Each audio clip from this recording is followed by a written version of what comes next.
Are you tired of the same old boring sandwiches for lunch every day? Want to make a change but not sure where to start? Then it's time to tackle the American diet sandwich problem. In this quick and easy tutorial, we'll show you how to create delicious and healthy sandwich alternatives that will make your taste buds sing. Step 1. Switch up your bread. Instead of white bread, try whole wheat or sourdough for added fiber and nutrients. Step 2. Load up on veggies. Add a variety of colorful veggies like lettuce, tomatoes, cucumbers, and peppers for added crunch and flavor. Step 3. Incorporate lean protein. Swap out processed meats for lean protein options like grilled chicken, turkey, or tofu. Step 4. Experiment with spreads and condiments. Instead of high-calorie mayo, try hummus, avocado, or Greek yogurt for added flavor and nutrition. Step 5. Get creative with your sandwich combos.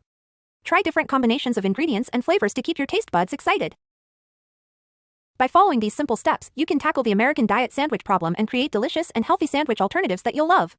So what are you waiting for? Start experimenting with your sandwiches today.